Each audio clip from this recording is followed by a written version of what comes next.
요즘 믿음에 대해서 계속 살펴보고 있습니다. 믿음이 무엇이냐?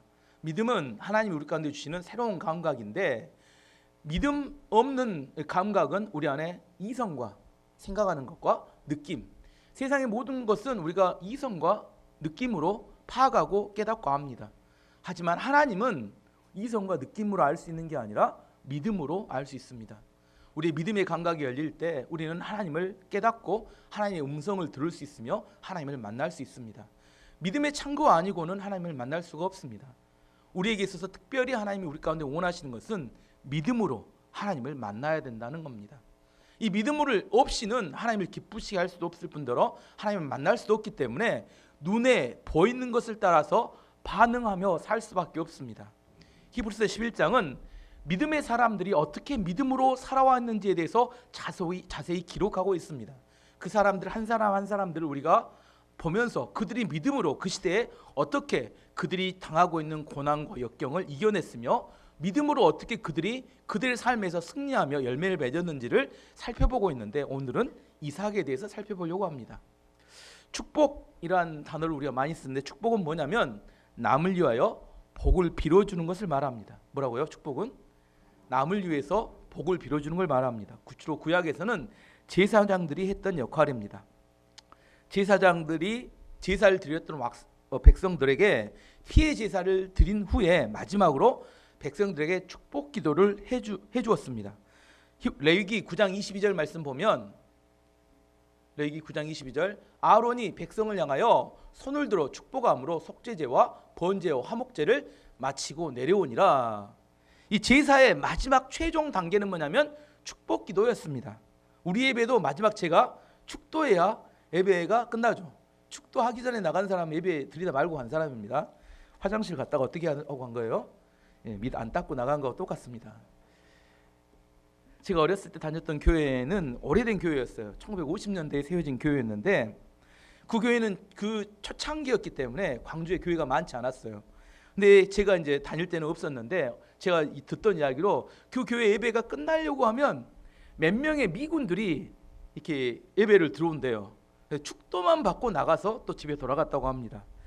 그 미군들이, 그 광주에 이렇게 미군 공군 부대가 있었으니까 미군들이 예배를 자기들끼리 모여드렸는데 찬양도 하고 말씀도 나누고 기도도 했는데, 목사가 없었기 때문에, 목회자가 없었기 때문에 축도를 해준 사람이 없어서 그들은 그 예배 마지막 가까운 교회 예배를 찾아와서 미군들이 들어와서 축도를 받고 돌아갔다고 합니다. 그들에게 있어서 마지막 축복 기도가 매우 중요하다, 그들은 그렇게 믿었기 때문입니다. 민수기 6장 23절에서 27절까지 말씀 보면, 아론과 그의 아들들, 이 사람 제사장들 말합니다. 아론과 그의 아들들에게 말하여 하나님이 말씀하신 겁니다. 너희는 이스라엘 자손을 위하여 이렇게 축복하여 이르되, 너희 여호와는 내게 복을 주시고 너를 지키기를 원하며 여호와는 그의 얼굴을 내게 비추사 은혜 베푸시기를 원하며 여호와는 그의 얼굴을 내게로 향하여 두사 평강 주시기를 원하노라 할지니라 하라. 그들이 이같이 내 이름으로 이스라엘 자손에게 축복할지니 내가 그들에게 복을 주리라. 이거 하나님의 약속입니다. 레위인들에게 뭐라고 약속했냐, 제사장들이 뭐라고 했냐면, 너희들이 예배의 마지막, 제사의 마지막에는 반드시 백성들에게 이렇게 축복 기도를 해줘야 내가 그것에 대해서 응답하겠다. 그 미군들은 이 말씀에 대한 약속을 믿었던 겁니다. 자기들이 다 모여서 다 했어요. 근데 마지막에는 뭐가 없으면 안 되겠다? 축복 기도를 목회자한테 받아야 그 복이 자기들에게 임한다고 믿었던 겁니다. 축복 기도가 얼마나 중요한지에 대한 이야기를 하고 있는 겁니다. 구약에 제사장들 말고 축복 기도를 했던 사람들이 또 있었는데, 그것은 아버지였습니다. 아버지가 축복 기도를 하면 자녀들에게 그대로 성취되었어요. 왜냐하면 아버지의 축복 기도를 하나님이 들으시고 그 자녀들에게 그대로 이루어지게 하셨기 때문입니다. 오늘 본문 20절 말씀 보면, 다시 한번 읽어보면, 믿음으로 이삭은 장차 있을 일에 대하여 야곱과 에서에게 축복하였으며 그렇게 말합니다. 이삭의 믿음에 대한 이야기를 하는데, 이삭의 믿음은 뭐냐면 두 명의 아들에게 축복 기도를 했던 것이 그의 믿음이었다, 이렇게 이야기합니다.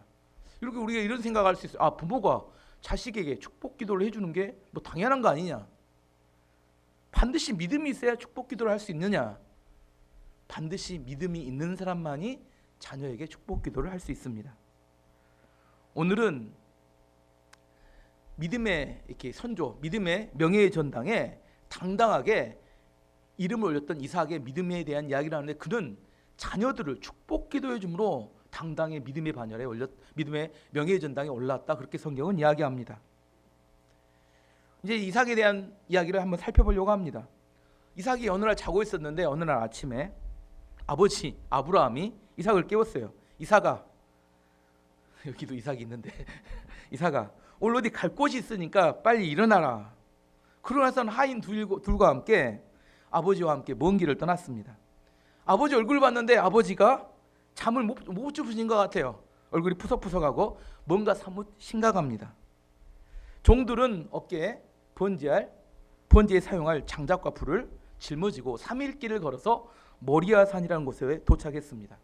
이삭은 왜 가야 하는지도 잘 몰랐지만 아버지가 무슨 이유가 있을 거야 이렇게 생각하고 있었습니다.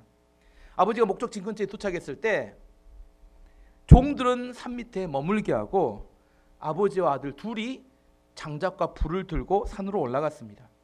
이삭은 좀 이상했어요. 뭔가 이상하다. 분명히 번제를 위한 준비물 같은데, 근데 한 가지가 부족하다고 생각했어요. 번제할 어린 양이 어디 있을까? 그래서 아버지에게 물었습니다. 아버지, 장작과 불은 있는데 번제할 어린 양은 어디 있습니까? 그때 아버지는 담담하게 말씀해 주셨습니다. 창세기 22장 8절 말씀에 아브라함이 이르되 내 아들아, 번제할 어린 양은 하나님께서 자기를 위하여 친히 준비하시리라 하고 두 사람이 함께 나아가서, 번제할 어린 양은 하나님께서 친히 준비하신다. 알쏭달쏭한 이게 이해가 잘 안 되지만 알쏭달쏭한 이야기를 해줬어요. 하지만 이삭은 아버지는 원래 신중한 분이셨고 너무나 나를 사랑하시는 분이란 걸 알았기 때문에 아버지의 말씀이 맞을 거야 이렇게 생각하고 더 이상 물어보지 않았습니다. 이제 둘이 올라가서 모리아산에 올라가서 이 번제를 위한 단을 만들었습니다. 반을 다 준비하고 만든 다음에 갑자기 아버지가 강한 끈으로 자기를 묶기 시작했어요. 아들은 17살 청소년, 아버지는 117살 할아버지. 힘으로 하면 얼마든지 빠져나올 수 있었습니다. 하지만 이삭은 아버지께 무슨 뜻이 있으시겠지 이렇게 생각하고 이해도 안 되지만 아무런 저항을 하지 않았습니다. 아버지는 자신을 묶더니 번제단 위에 자신을 올려놨습니다. 그리고 칼을 빼시더니 칼을 자기를 향해서 찌르려고 하는 겁니다. 도저히 말도 안 되고 이해도 안 되는 상황이지만 아버지의 사랑과 신실함을 알기 때문에 아버지께는 무슨 반드시 이유가 있을 거야 생각하며 아버지를 쳐다보지 않았습니다. 왜? 가로 열고 닫고 민망할까 봐 아버지를 쳐다보지 않았습니다. 이삭은 아버지를 끝까지 신뢰했습니다. 그리고 아버지께 자신을 온전히 맡겼습니다. 근데 그러는가 했더니 아버지가 갑자기 칼을 내려놓더니 묶었던 끈을 풀어주는 거예요. 그리고 이렇게 세우더니 숯불 뒤에 묶어있던 순양을 데려오더니 거기서 제사를 드렸습니다. 이삭은 지금 자기에게 발생하고 있는 일에 대해서 전혀 이해가 되지는 않지만 아버지 얼굴에서 흘러넘치는 기쁨과 막 터져나오는 확신이 막 광채가 나는 겁니다. 아버지 얼굴에서. 그리고 아버지가 말씀하셨습니다. 이제 내 인생은 하나님께서 책임져 줄 거야. 하나님께서 너를 통해 천하 만민이 복을 받을 것이라고 약속해 주셨어. 이 두 이야기를 하는 겁니다. 그 이야기가 창세기 20장 16절에서 18절까지 나옵니다. 이르시되 여호와께서 이르시기를 내가 나를 가리켜 맹세하노니 내가 이같이 행하여 내 아들 내 독자도 아끼지 아니하였은즉 내가 내게 큰 복을 주고 내 씨가 크게, 내 씨는 누굴까요? 여기서 말하면 이삭을 말합니다. 내 씨 하면 이삭이라고 써놔야 돼요. 내 씨가 크게 번성하여 하늘의 별과 같고 바다의 모래와 같게 하리니 내 씨가 그 대적의 성물을 차지하리라. 또 내 씨로 말미암아 천하 만민이 복을 받으리니 이는 내가 나의 말을 준행하였음이니라 하셨다 하니라. 아브라함이 믿음의 순종을 통해서 누가 복을 받게 됐습니까? 이삭이 크게 번성하겠다 약속을 받았고 이삭이 앞으로 천하 만민이 너를 통하여 복을 받게 될 거다. 이렇게 하나님께서 약속해 주셨습니다. 이 장면을 보면 꼭 예수님께서 십자가를 지시기 전 겟세마네 동산에서 기도하셨던 장면과 비슷합니다. 마태복음 26장 39절에 이렇게 말합니다. 조금 나아가사 얼굴을 땅에 대시고 엎드려 기도하여 이르시되 내 아버지여 만일 할만하시거든 이 잔을 내게서 지나가게 하옵소서. 그러나 나의 원대로 마시옵고 아버지의 원대로 하옵소서 하시고, 예수님께서 할 수만 있으면 내가 이 잔을 내게서 지나가게 되기를 원합니다. 하지만 나의 뜻대로 하지 마시고 아버지의 뜻대로 하기를 원합니다. 예수님께서는 십자가의 죽음과 고통이 이해도 안 되고 납득도 안 되고 공감도 되지 않은 일이었지만 하나님께서 나를 사랑하신다는 그 확신 때문에, 하나님이 준비하신 일이라면 반드시 옳은 일이고 이유가 있을 거라는 100% 신뢰하는 믿음에서 순종할 수 있었습니다. 그래서 예수님께서는 십자가의 죽으심으로 천하 모든 만민이 구원을 얻을 통로와 길을 만드셨습니다. 과연 순종은 어떤 사람이 할 수 있을까요? 아버지를 100% 신뢰하는 사람만이 순종할 수 있습니다. 순종은 절대 이해가 가고 납득이 가고 공감이 가기 때문에 하는 것이 아닙니다. 우리를 사랑하시는 하나님의 사랑을 믿기 때문에 믿는 사람만이 순종할 수 있습니다. 참, 여러분 모두 하나님께 순종하는 사람이 되기를 원합니다. 아멘은 몇 명 안 하네요. 순종 안 하기를 원하십니까? 순종하는 사람이 되기를 원합니다. 순종하고 난 다음에 하나님께서, 이삭은 이 순종의 한 번의 순종을 통하여 그의 인생의 모든 시험, 테스트는 끝났습니다. 이삭이 그 후에 받은 축복과 은혜는 어마어마해서 평생 이삭은 하나님의 복이 따라다니는 인생을 삽니다. 완전한 형통함과 복받는 인생이 됩니다. 이삭이 뭘 얻으려고 했던 것은 한 번도 없었어요. 다만 하나님의 복이 그 인생을 따라다니는 삶을 삽니다. 첫 번째, 이삭은 농사의 달인이었어요. 창세기 26장 12절 14절 말씀 보면 이삭이 그 땅에서 농사하여 그 해에 100배나 얻었고, 하나님께서 복을 주심, 일이 중요합니다. 하나님께서 복을 주심으로 그 사람이 창대하고 왕성하여 마침내 거부가 되어 양과 소가 떼를 이루고 종이 심이 많으므로 블레셋 사람이 그를 시기하여. 이삭이 살았던 가나안 땅은 1년의 강수량이 500cc밖에 되지 않았어요. 농사짓기 매우 척박한 땅이었습니다. 농사가 가능한 땅은 큰 우물이 있어갖고 그 주변에 오아시스가 있는 땅에서는 농사가 가능했고, 농사가 가능하려면 두 가지 조건이 있어야 합니다. 파종하는 시기에 이른 비가 내려야 돼요. 마지막 수확 직전에 늦은 비가 와야 합니다. 이게 그 사막 지역에서 농사를 지을 수 있는 조건인데, 이삭은 농사 지으려고 씨를 뿌리면 몇 배가 열려요? 100배의 수확이 열렸어요. 우리 성경, 신약성경 30배, 60배, 100배 하잖아요. 최고의 수확에 올리는 그런 농사의 달인, 농사를 잘 지어서가 아니라 그냥 농사의 달인이었어요. 그 다음에 목축을 하는데 목축을 하면 너무너무 잘 되는 겁니다. 그래서 마침내 뭐가 되었다고요? 거부가 되었다. 성경은 이렇게 이야기합니다. 이삭이 왜 농사를 지어도 잘 되고 목축을 해도 잘 되었다고 성경은 이야기합니까? 이유가 뭐예요? 여호와께서 복을 주셨기 때문이다. 성경은 이야기합니다. 시편 1편에는 복 있는 사람들의 형통함에 대해서 이렇게 말합니다. 시편 1편 1절에서 3절까지 보면 복 있는 사람은 악인의 꾀를 따르지 아니하며 죄인의 길에 서지 아니하며 오만한 자들의 자리에 앉지 아니하고 오직 여호와의 율법을 즐거워하여 그의 율법을 취하러 묵상하는도다. 그는 시냇가에 심은 나무가 철을 따라 열매를 맺으며 그 잎사귀가 마르지 아니함 같으니 그가 하는 모든 일이 다 형통하리로다. 복 있는 사람의 세 가지에 대한 이야기를 합니다. 첫 번째는 복 있는 사람은 악인의 길을 따르지 않고 죄인의 길에 서지 않고 오만한 자들의 자리에 앉지 않는다. 두 번째는 여호와의 율법을 즐거워하여서 그의 율법을 취하러 묵상하는 사람이다. 세 번째는 그렇기 때문에 그는 시냇가에 심은 나무처럼 열매를 맺고 잎사귀에 마르지 않고 항상 형통하여 성공하는 삶을 산다. 사막에서 가장 중요한 것은 물입니다. 물만 공급되면 햇빛은 뜨겁기 때문에, 태풍이나 그런 게 없기 때문에 엄청난 열매를 맺을 수 있는 게 사막입니다. 근데 비가 오지 않으나 그 나무의 뿌리가 시냇가에 딱 옆에 대고 있으면 이것은 엄청난 열매를 맺을 수밖에 없는 모든 조건을 갖춘 거예요. 엄청난 일조량과 수분이 끊임없이 공급된다는 것을 표현할 때 뭐라고요? 시냇가에 심은 나무다 이렇게 표현됩니다. 누가 복 있는 사람은 시냇가에 심은 나무처럼 사시사철 계속되는 열매를 맺는 사람이라고 이야기합니다. 저는 여러분에게 이야기 한 가지 지혜를 드립니다. 어떤 사람이 당신은 어떤 사람이 되고 싶습니까? 하면 이렇게 대답한 사람이 지혜로운 사람입니다. 복 있는 사람이 되고 싶습니다. 뭐라고요? 시편 1편 1절에 3절까지 말씀을 묵상하시면서 복 있는 사람이 어떤 사람인지를 생각해 보세요. 여러분 어떤 사람이 되기를 원하십니까? 하면 복 있는 사람이 되기를 원합니다. 이렇게 이야기합니다. 왜? 복은 원인이 나에게 있는 게 아니라 원인이 하나님께 있습니다.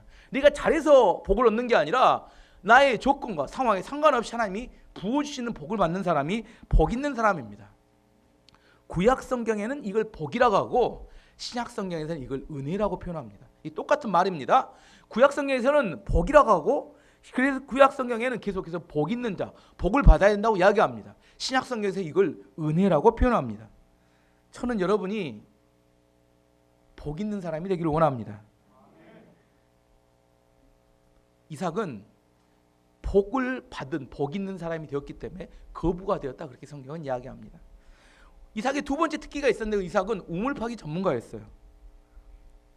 이삭이 이렇게 하도 많은 복을 받게 되니까 블레셋 사람들이 그걸 보니까 시기심이 났어요. 왜? 나는 농사를 지어도 올해처럼 비가 많이 와서 이렇게 잡초만 자라고 농작물이 잘 안 자라고 힘든데 이삭은 심으면 100배. 이게 짜증나요. 여러분 주변에 그런 사람이 있어요. 짜증납니다. 나는 아무리 열심히 해도 잘 안 되는데 어떤 사람은 뭐 아무 노력하지 않고 손만 대는데 확 열매가 맺혀요. 이거 너무 화가 났어 블레셋 사람은. 그래서 이렇게 이삭이 갖고 있었던 우물을 메워버렸습니다. 사막 지역에서 제일 중요한 게 뭐라겠어요? 물입니다. 우물이 메워져 버리면 농사를 지을 수 물을 줄 수 없어요. 우물이 메워져 버리면 그 많은 이렇게 양과 소에게 물을 줄 수가 없습니다. 우물을 메웠다는 것은 너 죽어라고 이야기하는 거와 똑같은 겁니다. 여러분의 모든 제사를 약탈해 갔다는 의미가 우물을 메워버린 겁니다. 근데 이삭은 그들이 우물을 메워버리자 그래 알았어 너네 가져 하고 그 지역을 떠나 다른 지역으로 옮깁니다. 그리고 뭐예요? 또 그 지역에서 우물을 파요. 우물을 파는 게 쉽지 않아요. 근데 우물에서 또 물이 터집니다. 그러면 또 쫓아와서 우물을 뺏어가요. 그럼 어떻게 합니까? 알았어 너네 가져가고 또 다 지역을 옮겨서 또 우물을 팝니다. 또 우물이 나와요. 또 쫓아와요. 우물을 뺏어가요. 그래 네 가져 하고 또 새로운 지역에 우물을 팝니다. 그 이야기가 창세기 26장 18절에서 22절까지가 나옵니다. 그의 아버지 아브라함 때 팠던 우물들을 다시 팠으니 이는 아브라함이 죽은 후에 블레셋 사람이 그 우물들을 메웠습니다. 이삭이 우물들의 이름을 그의 아버지가 부르던 이름으로 불렀더라.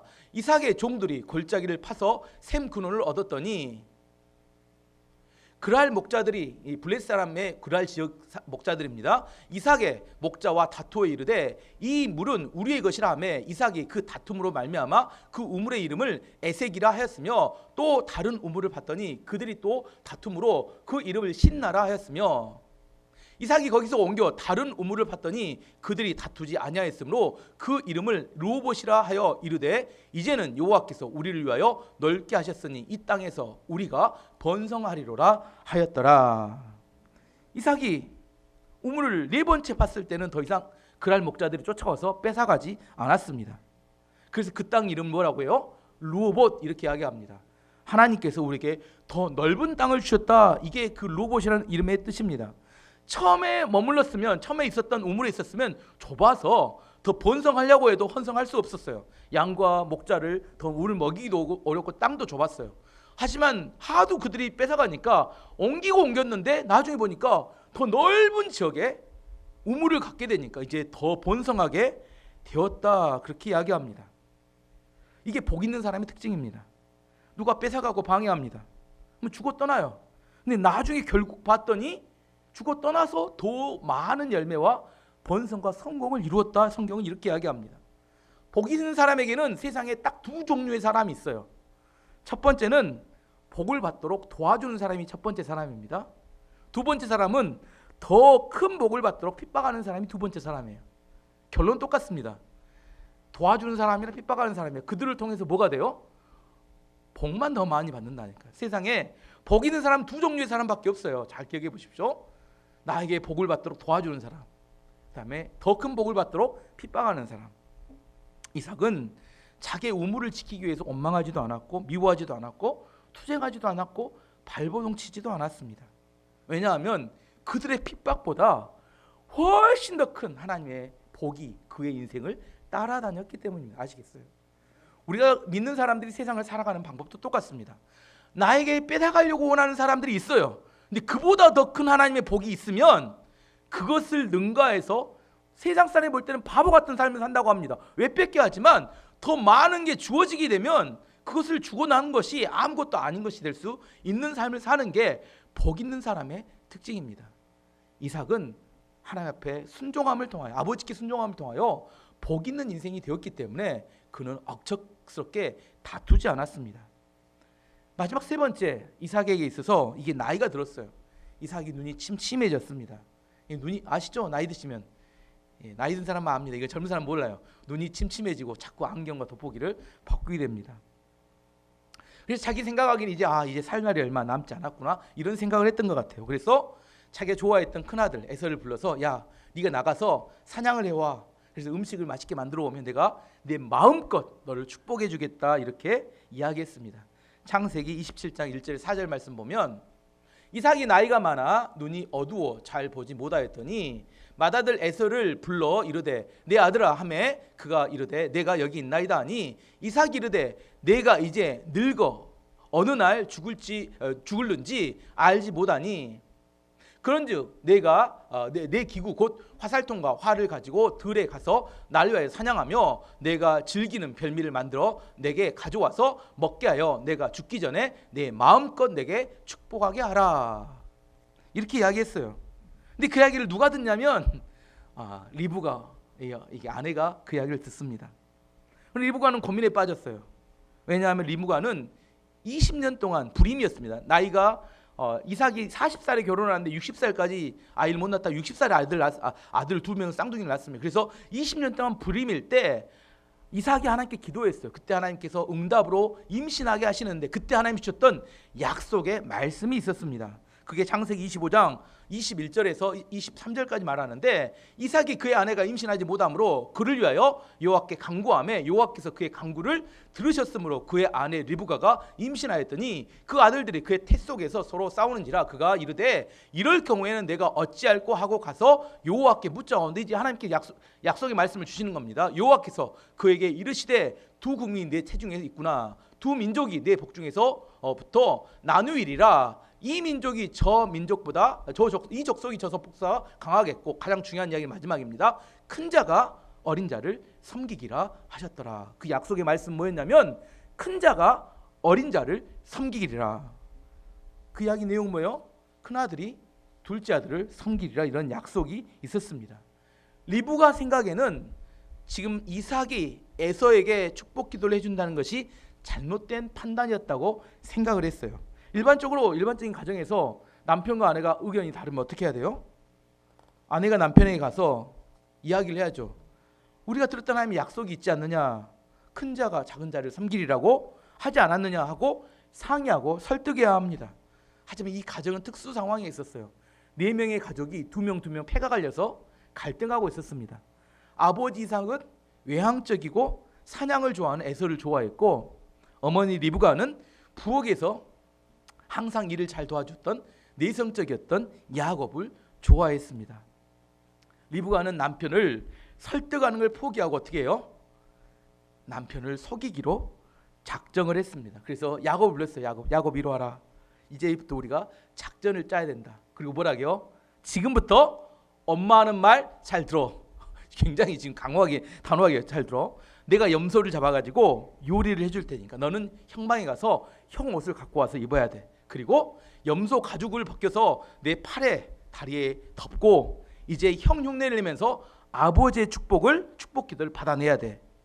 야곱이 깜짝 놀랐어요. 그러다 들키면 어머니 어떻게 합니까? 리브가 뭐라게요?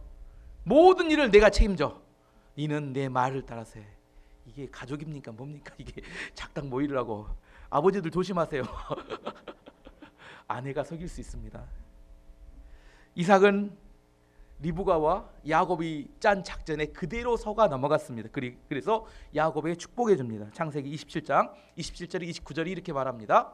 그가 가까이 가서 그에게 입 맞추니 아버지가 그의 옷에 향취를 맡고 그에게 축복하여 이르되 내 아들의 향취는 여호와께서 복 주신 밭의 향취로다. 하나님은 하늘의 이슬과 땅의 기름짐이며 풍성한 곡식과 포도주를 내게 주시기를 원하노라. 다음. 만민이 너를 섬기고 열국이 내게 굴복하리니 내가 형제들의 주가 되고 내 어머니의 아들들이 내게 굴복하며 너를 저주하는 자는 저주를 받고 너를 축복하는 자는 복을 받기를 원하노라. 이 기도 제목은 네 가지 핵심적인 이야기가 있습니다. 첫 번째는 뭐냐면 하나님께서 하늘의 이슬과 땅의 기름짐으로 풍성한 곡식과 포도주를 너에게 주시기를 원한다. 첫 번째 기도 제목. 두 번째는 만민이 너를 섬기고 열국이 너에게 굴복하기를 원한다. 두 번째. 세 번째, 너의 형제들이 너를 주로 너의 형제들의 주인이 되고 다른 형제들이 너의 굴복하기를 원한다. 마지막 네 번째는 너를 저주하는 자는 저주를 받고 너를 축복하는 자는 축복을 받는 복의 근원이 될 것이다. 정말 좋은 이야기는 다 이게 이대로만 된다면 어마어마한 축복을 받는, 이걸 누구에게 쏟아 부어줘요? 야곱에게 쏟아 부어줬습니다. 이 기도가 딱 끝나고 났는데 에서가 사냥을 해가지고 와서 요리를 만들어 이제 아버지한테 갖고 왔습니다. 아버지, 이거 드시고 마음껏 축복해 주세요. 이렇게 하겠는데 아버지가 그제서야 이 상황을 파악했어요. 그러면서 뭐요? 이삭이 부들부들 떱니다. 사시나무 떨듯이. 창세기 27장 33절 보니까 이삭이 심히 크게 떨며, 사시나무 떨었다는 거예요. 심히 크게 떨며 이르되 그러면 사냥 고기를 내게 가져온 자가 누구냐? 내가 오기 전에 내가 다 먹고 그를 위하여 축복하였은지 그가 반드시 복을 받을 것이니라. 이야기를 듣더니 에서가 대성통곡을 합니다. 그럼 뭐라고 사정해? 아버지 그래도 혹시나 조금 남은 복이라도 있으면 그거라도 어떻게 나에게 좀 복을 축복해달라고 기도를 요청합니다. 그래서 이삭이 기도를 시작합니다. 창세기 27장 39절 40절에 그의 아버지 이삭이 그에게 대답하여 이르되 내 주소는 땅의 기름짐에서 멀며 내리는 하늘의 이스라엘에서 멀 것이며 너는 칼을 믿고 생활하겠고 내 아우를 섬길 것이며 내가 매임을 벗을 때에는 그 멍에를 내 목에서 떨쳐버리라 하였더라. 기도 제목은 이런 겁니다. 네 가지인데 땅의 기름짐과 하늘의 이슬과 너는 거리가 멀 것이다. 농사 지으면 다 망한다 이야기입니다. 두 번째, 너는 칼을 믿고 살 것이다. 너는 항상 전쟁 가운데 끊임없이 죽이고 죽는 전쟁 가운데 살 것이다. 세 번째, 너는 네 아우를 섬길 것이다. 네 번째, 너를 애를 쓰면 간신히 네 동생의 손아귀에서 벗어날 수 있을 것이다. 이게 축복인가요? 저주인가요? 차라리 기도를 요청하지를 말거나 기도를 받았는데 이게 저주에 가까운 기도를 받아요. 여기서 한 가지 중요한 질문이 있습니다. 과연 이삭이 야곱을 축복했다는 사실을 깨달았을 때 왜 사시나무 떨듯이 떨었을까? 왜 떨었을까? 첫 번째, 에서가 두려워서. 아닙니다. 아들이 뭐가 두려워요? 아무리 그랬다고 해서. 두 번째, 자신의 실수가 부끄러워서. 이것도 아닙니다. 사람이 실수할 수 있죠. 세 번째, 중요한 이야기는 이삭은 하나님의 뜻이 반드시 성취된다는 사실 앞에 심장이 떨리고 심장이 멎어버린 겁니다. 인간적인 생각으로 자신의 기호를 따라서 에서를 축복하려고 몸부림을 쳤는데 결국 나중에 보니까 그 모든 축복을 누구에게 해줬어요? 하나님의 뜻에 맞는, 하나님이 원했던 야곱의 그 모든 축복을 부어줘버렸다는 사실을 발견하면서 누가 두려웠냐면 하나님이 두려웠던 겁니다. 나는 내 힘을 써가지고 에서를 축복하려고 했는데 하나님은 그 모든 것을 판을 뒤집어가지고 야곱을 축복하도록 결국은 만드셨다는 겁니다. 잠언 16장 9절이 이렇게 말합니다. 사람이 마음으로 자기 길을 계획할지라도 그의 걸음을 인도하시는 이는 여호와시니라. 자신의 불순종함에도 불구하고 하나님은 뜻을 반드시 성취한다는 위대한 하나님, 모든 것을 통치하시는 하나님을 깨달았을 때 그의 모든 기초가 흔들리고 두려움 가운데 사람이 빠지게 됩니다. 여러분 진짜 하나님을 만나보시면 여러분이 생각하는 하나님과 전혀 다릅니다. 여러분이 하나님 이런 분일 거라 생각하지만 진짜 하나님을 살아계신 분을 만나면 지금 사시나무 떨듯이 떠는 이 이삭의 마음을 이해할 수 있습니다. 성경에 보면 또 이런 느낌을 알았던 사람이 욥기에 나오는 욥입니다. 욥은 원래 하나님을 잘 섬기는 사람이었고 10명의 자녀에게 매일처럼 하나님께 예배하도록 했던 사람입니다. 그래서 하나님이 욥에 대해서 매우 자랑스럽게 생각했어요. 근데 하나님께 이 마귀, 악한 마귀가 하나님께 따졌어요. 하나님, 욥이 그렇게 충성스러운 이유는 하나님 욥에게 많은 복을 주기 때문이 아닙니까? 그래서 욥을 두고 하나님과 사탄이 내기를 합니다. 그러면 욥의 생명만 건드리지 말고 네가 마음대로 해봐라. 하나님께서 사탄에게 욥을 건드릴 수 있는 권한을 줬어요. 그래서 사탄이 욥의 10명의 자녀를 다 죽여버립니다. 욥의 모든 재산을 다 뺏어버려요. 다음에 욥의 온몸에 종기가 나서 기왓장으로 몸을 긁어야 이렇게 가려움, 질병이 발생하게 됩니다. 마지막 아내는 욕하고 떠나버립니다. 완전히 폭삭 망하는 인생이 되었어요. 우리가 볼 때는. 그때 욥의 3명의 친구가 찾아와서 욥에게 이야기합니다. 야, 죄 짓지 않고 어찌 이런 일이 한꺼번에 발생할 수 있느냐. 좋은 말 할 때 회개하고 하나님께 살려달라고 기도해라. 근데 욥은 이해를 못하겠어요. 왜 자기가 이런 고난을 당하는지. 아니다, 난 죄 지은 적이 없다, 이렇게 이야기합니다. 항변합니다. 뭐 중간에는 다 지나가고 욥기 마지막 부분에 가면 하나님이 욥을 만나러 오십니다. 욥을 만나서 하나님이 이야기를 해요. 야, 이 온 우주를 짓고 다스린 게 난데 네가 뭐냐? 네가 누구에게 하나님에게 대해서 이래라 저래라 말이 많냐? 욥은 욥기 38장에서 41장까지 4장에 걸쳐서 하나님이 길게 하나님이 누구인가에 대한 설명을 하고 그를 이렇게 자신을 보여줍니다. 하나님께서. 그자 욥이 하나님 앞에 엎드려 이렇게 고백합니다. 욥기 42장 5절 6절 말씀 보면 내가 주께 대하여 귀로 듣기만 하였사오나 그전에는 귀로 듣기만 하였사오나 이제는 눈으로 주를 배움나이다. 그러므로 내가 스스로 거두드리고 티끌과 재 가운데서 회개하나이다. 그동안 제가 설교로 하나님에 대해서 이야기만 들었는데 이제 진짜 하나님을 만나 뵙고 나니까 직접 경험하고 나니까 내가 얼마나 미약한 존재이고 하나님이 얼마나 위대한 존재인지를 깨닫고 나니까 내가 얼마나 교만했는지를 깨닫게 되었다고 생각하며 그때부터 회개하기 시작한 겁니다. 이삭이 마치 하나님의 행하심과 일하심을 깨달았을 때 그가 두려움에 사시나무 떨듯이 떨었던 것과 똑같은 의미입니다. 실제 하나님의 살아계심을 경험하고 만나면 우리가 얼마나 미약한 존재이고 하나님 얼마나 위대한지에 대해서 인정할 수밖에 없게 됩니다. 그때 인간은 겸손해집니다. 아직도 내 힘을 믿고 내 의지를 가지고 내가 뭔가 큰 소리 치고 있다면 아직 하나님을 만나보지 못했다고 생각해도 맞을 것 같아요. 진짜 살아계신 하나님 앞에 서게 되면 그런 이야기 할 수 없게 됩니다. 이삭이 그래서 자기 자신의 잘못을 인정합니다. 자신이 축복했던 야곱을 축복한 것과 자신이 기도했던 에서의 기도가 하나님의 뜻이었음을 인정하고 믿음으로 그것을 받아들입니다. 이 하나님 이거 잘못됐어요. 이거 뒤집어야 합니다. 이렇게 이야기하지 않고 자신의 실수했음에도 불구하고 야곱을 축복하고 에서를 그렇게 기도했던 것이 하나님 맞습니다. 내 원대로 마옵시고 아버지의 뜻대로 되기를 원합니다를 수용하고 받아들입니다. 이삭의 삶에 여러 가지 믿음의 사건이 있었는데 하나님께서는 이삭의 최고의 믿음의 순간을 뭘로 하나님이 말씀하셨냐면 바로 자기의 고집을 꺾고 자기 아들들을 축복했던 사건을 최고의 믿음의 사건으로 인정한 겁니다. 오늘 본문 20절을 다시 한번 읽어보겠습니다. 많은 사건을 기록하지 않았어요. 이삭에 대해서는 딱 한 가지 이야기합니다. 믿음으로 이삭은 장차 있을 일에 대하여 야곱과 에서를 축복하였으며 거부가 되었다. 이렇게 아버지께 바쳐질 때 그것을 믿음이었다. 이게 이야기하는 게 아니라 두 자녀를 축복했던 사건을 이삭의 최고의 믿음의 사건으로 이야기합니다. 제가 성경을 기록하면 이렇게 기록할 것 같아요. 실수로 이삭은 장차 있을 일에 대하여 야곱과 에서에게 축복하였으며 이렇게 저는 디스할 것 같아요. 맞잖아요. 실수로 자기는 안 하려고 했는데 이게 하나님이 엎어치기 해가지고 이게 뒤집어진 거지. 근데 하나님께서는 그걸 뭐라고 해요? 믿음으로 자식들을 축복했다고 하나님이 인정해 주셨어요. 왜냐하면 이삭이 자기가 잘못했음을 인정하고 하나님의 뜻을 받아들였기 때문입니다. 이삭의 믿음은 뭐냐면 자기의 고집을 꺾고 하나님의 뜻을 받아들이는 것을 이삭의 믿음이라고 하나님이 인정해 주신 겁니다. 자, 오늘 본 가장 중요한 대목입니다. 이삭의 믿음이 뭐라고요?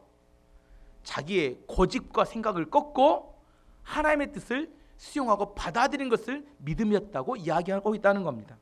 어리석은 사람들은 자기가 잘못했음을 압니다. 그럼에도 불구하고 끝까지 잘못을 인정하지 않고 고집을 부리고 버팁니다. 인간은 얼마든지 죄를 지을 수 있고 실수할 수 있습니다. 하지만 죄를 깨닫고 난 다음에 그것을 인정하고 수용하고 받아들인 것이 믿음입니다. 예수님의 기도로 빗대자면 내 원대로 마옵시고 마시옵고 아버지의 원대로 되기를 원합니다. 이게 이삭의 믿음이었습니다. 얼마 되지 않은 이론과 얼마 되지 않은 지식과 그걸로 자기를 합리화하는 것을 내려놓아야 합니다. 하나님이 말씀하시는 게 가장 옳습니다. 하나님이 행하시는 게 가장 옳습니다. 이게 진리입니다. 그래서 저는 하나님 편에 서기를 원합니다. 이걸 믿음이라고 합니다. 내가 하나님의 일을 판단하고 내가 하나님을 정죄합니다. 하나님 이렇게 하셔야 되는 거 아닙니까? 오늘도 마찬가지입니다. 제 설교를 판단하지 마세요. 여러분이 뭐 얼마나 많이 하신다고, 뭐 얼마나 많이 이렇게 경험했다고 설교를 판단합니까? 하나님 말씀을 판단합니다. 우리는 설교를 판단하거나 하나님이 판단할 수 있는 그런 존재가 못 됩니다. 다만 어떤 존재예요? 믿음은 하나님에 대해서 우리가 수용하고 받아들이는 걸 말하는 겁니다. 내 고집을 꺾고 내 생각을 꺾고 하나님 말씀하시면 그게 진리이고 옳은 것이라는 사실을 우리 인정하는 것을 믿음이라고 이야기합니다. 오늘 말씀의 결론을 맺도록 하겠습니다. 이삭의 믿음은 자기의 고집과 생각을 꺾고 하나님의 뜻을 받아들이는 것을 말합니다.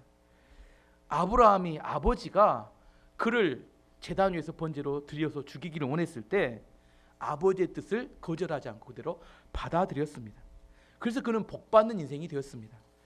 그리고 하나님께서 그의 이렇게 축복 기도가 잘못되었다고, 그가 하나님께서 올바로 잡아줬다고 바로 잡았다고 그것을 깨달았을 때 야곱은 그것을 인정하고 받아들였습니다. 하나님께서는 그것을 이삭의 믿음으로 인정해 주었었던 것입니다. 오늘 적용점은 두 가지인데, 오늘 우리 안에 잘못된 생각과 잘못된 고집이 있습니다. 이번 한 주 그걸 꺾고 하나님의 뜻을 받아들이는 한 주가 되기를 원합니다. 두 번째, 이거 뭐 다음 주에도 적용점인데, 아버지는 자녀를 믿음으로 축복하는 존재입니다. 아버지는 뭐 어떤 존재라고요? 믿음으로 자녀를 축복하는 존재입니다. 이번 주에는 꼭 자녀들을 불러서 아버지 역할입니다. 아버지를 정신 차리고 들으세요. 머리에 손을 얹고 안수기도 해주시면서 축복 기도를 해주세요. 에서처럼 하면 안 됩니다. 에서에게 하듯이 하면 안 됩니다. 뭐 기름짐이 몰고 막 이런 거 하지 마시고 야곱이 하듯이 뭐요? 제가 이야기했죠. 아버지의 축복의 기도는 자녀에게 응답되도록 하나님이 주시는 특별한 은혜를 하나님이 주셨다는 사실에 대해 이야기했습니다. 어떻게 하라고요? 이번 주 한 주는 자녀를 불러서 머리에 손을 얹고 아버지가 어떻게 축복해 줄 수 있는지를 축복 기도해 주시기 바랍니다. 이게 적용하는 겁니다. 그게 중요합니다. 아버지가 해주는, 또 아버지가 안 오신 분들이 있어요. 혼자 오신 분들은. 저는 어떻게 합니까? 뭐 어머니가 하세요. 아버지라고 생각, 어머니가 하시면 됩니다. 꼭 아버지가 안 했다고 또 포기하지 마시고, 아버지는 아버지가 하시고 아버지가 믿음이 없으면 어머니가 하시면 됩니다. 꼭 하심을 통하여 하나님의 축복이 이번 주 여러분의 가정 가운데 흘러넘치기를 축원합니다. 제가 같이 함께 기도하겠습니다.